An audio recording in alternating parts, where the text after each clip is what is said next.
Chapter 27, Thorax and Abdomen. In this chapter, you will learn about the injuries related to the thorax and abdomen. These include rib fractures, pneumothorax, kidney, urethra, and bladder contusions, liver contusions, appendicitis, scrotal contusions, injury to the spleen, hernia, and blow to the solar plexus, also known as getting the wind knocked out, and finally, stitch in the side. We will also cover the basic concepts of evaluation and treatment as we discuss each condition. Please use the presentation to guide you in your reading. Once you have completed the readings and the corresponding PowerPoints for this chapter, you can prepare your responses to the forums. Slide 2. The thorax is the portion of the body often referred to as the chest. It is the area from the base of the neck to the diaphragm and includes the thoracic vertebrae, the 12 pairs of ribs, and the sternum. The main functions of the thorax are to protect the lungs and heart and to assist in breathing. Please refer to the textbook for an explanation of the corresponding anatomy listed on the presentation. Slide 3. The abdominal cavity lies between the diaphragm and the pelvis and is surrounded by the lower ribs, abdominal muscles, and spinal column. The abdominal muscles includes the rectus abdominis, the internal and external oblique, and the transverse abdominis. These muscles assist in trunk flexion, rotation, and lateral flexion. Draw an imaginary line vertically from your head, down the middle of your nose, over your sternum, and past your belly button. Now draw an imaginary line horizontally from your waist to intersect your belly button. You now have 4 quadrants that divide the abdomen and assist you in locating the primary organs. If you raise your left arm high in the air and palpate under your rib cage, you will be palpating over the spleen. The spleen is the largest lymphatic organ in the body, and it functions to store and regulate red blood cells, destroy ineffective red blood cells, produce antibodies for immunity, and produce lymphocytes. Now raise your right arm over your head and palpate under your right rib cage. This is where the liver is located.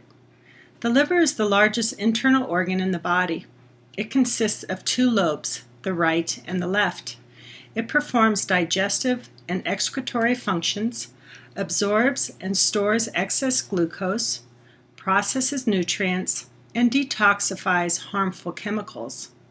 It also secretes bile, which is used for neutralizing stomach acid and digesting fat. Now place one finger in your belly button and using your other hand locate the anterior superior iliac spine on your right side. This is the large prominence that's attached to your hip. Locate the middle point between these 2 landmarks.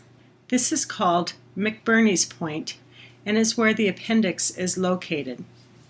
Also, located on the lower right quadrant is the large intestine, kidney, and for females, the ovary. In the lower left quadrant is also the large intestine, kidneys, and for females, the ovary. Take some time to become acquainted with these 4 quadrants and the primary organs located in each quadrant by using the information from the textbook and this presentation. Slide 4. Refer to the textbook and this presentation to understand how to prevent injuries to the thorax and abdomen. Slide 5. A blow to the rib cage can contuse intercostal muscles or produce a fracture. Rib fractures are not uncommon in sport and are most prevalent in wrestling and football. Most fractures are from a direct contusion, but they can also occur from a violent muscular contraction. Sometimes rib fractures occur from forces caused by extensive coughing and sneezing. Ribs 5 through 9 are the most commonly injured, and multiple fractures can create a flailed chest, which causes a breathing emergency. Fractured ribs create severe pain, especially when the athlete attempts to take a deep breath. He or she will often hold the injured side and will take shallow breaths, similar to the panting of a dog. Refer the athlete to a physician for X-ray. If the athlete is demonstrating signs of shock, implement your emergency action plan immediately. Simple rib fractures requires 3 to 4 weeks of rest and support with a commercial rib brace. Slide 6. Pneumothorax means air in the thoracic cavity, which is where the lungs are located. This cavity becomes filled with air from a rib fracture or puncture wound to the chest. The excessive air pressure collapses a lung. The athlete will experience pain, difficulty in breathing, and anoxia, which means low levels of oxygen. The management includes the implementation of your emergency action plan for immediate referral to a physician. Slide 7. Hyperventilation occurs during excessively rapid breathing, which creates an imbalance of oxygen to carbon dioxide in the blood. The excessive loss of carbon dioxide makes the individual breathe harder and deeper. It's not that they can't get enough oxygen, it's because they have an imbalance of oxygen to carbon dioxide. Some individuals experience this because of stress, injury, or illness such as asthma. Other athletes, such as swimmers, voluntarily hyperventilate to enable them to perform longer underwater. This is a dangerous strategy as the athlete may pass out without warning. The treatment for hyperventilation consists of having the athlete slow down the rate of respiration and concentrate on inhaling through the nose and exhaling out of the mouth. The athlete can also pinch one nostril and breathe out of the other. The third technique involves breathing slowly into a paper or plastic bag. However, this maneuver is receiving controversy in the medical community. Once the hyperventilation episode has resolved, it's important to identify and treat the cause of the condition to prevent reoccurrence. Slide 8. Kidney contusions occur primarily in collision sports where the low back is exposed. A kidney contusion may not cause pain and other symptoms initially, so it's important for you to take into consideration any previous blows to the low back when the athlete comes to you with symptoms. These symptoms will range from pain, spasming of the low back muscles, and blood in the urine. Refer the athlete immediately to his or her physician for observation, testing, and possible hospitalization. Slide 9. Contusions to the ureters, bladder, and urethra are rare, especially if the athlete empties his or her bladder before practice or participation. Pain from a contusion will occur in the lower abdomen. There will also be rigid abdominal muscles, nausea, vomiting, and signs of shock. Blood may also be dripping from the urethra or evident in the urine. Treatment includes a doctor's evaluation with possible treatment. Slide 10. Liver contusions are the second most frequently injured abdominal organ in sport. A blow to the right side of the rib cage causes this injury. The athlete will experience referred pain below the right scapula, in the right shoulder, and below the sternum. Shock will also be present due to possible hemorrhaging. Refer the doctor immediately for diagnosis and treatment. Be aware that symptoms of liver contusion can be delayed. Slide 11. The appendix is a 4-inch tube attached to the large intestine. Its function is not clear, but it may be part of the immune system. Some believe that it assists in digestion years ago when our diets were more plant-based. Sometimes the appendix becomes inflamed and infected from fecal obstruction, lymph swelling, or in rare cases from a cancerous tumor. Males are inflicted with this more often than females. Appendicitis can mimic gastroenteritis, which can be dangerous if the appendix bursts. Signs and symptoms include mild to moderate pain in the lower right quadrant.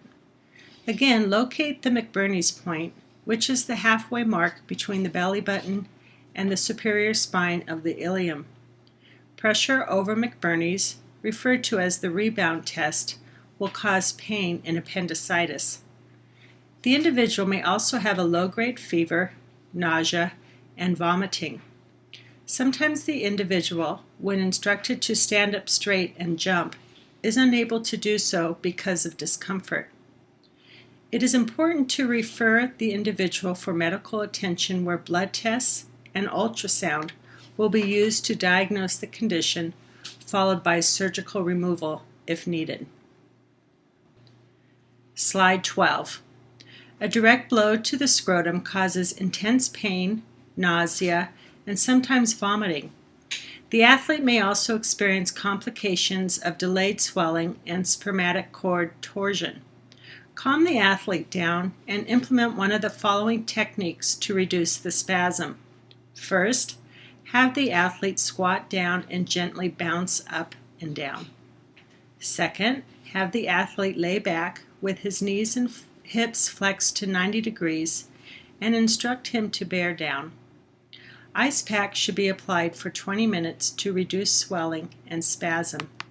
If the pain is unresolved or the athlete experiences secondary swelling, he should be promptly referred to a physician for further evaluation.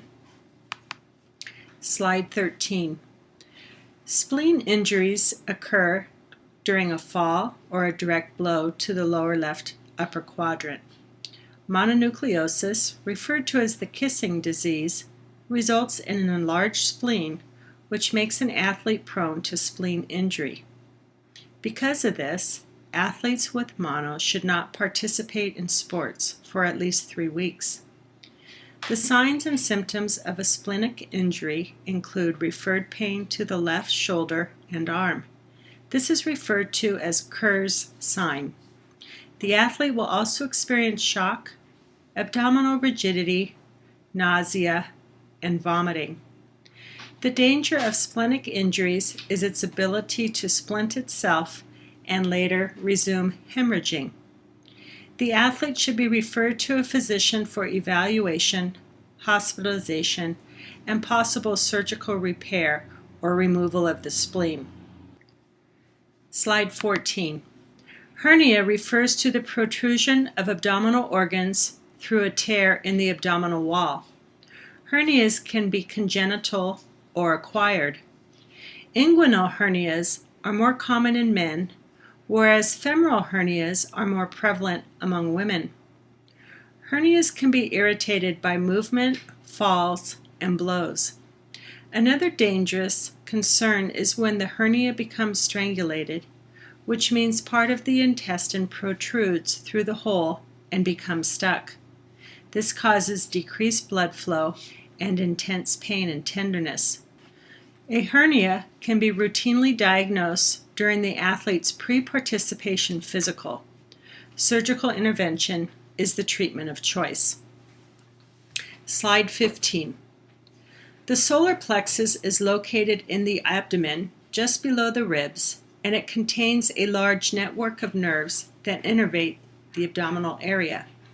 When an athlete receives a hard blow to this area, he or she experiences a transitory paralysis of the diaphragm, which means that normal inhalation and exhalation becomes altered, thus the term getting the wind knocked out. The athlete will experience great anxiety because of the difficulty to breathe.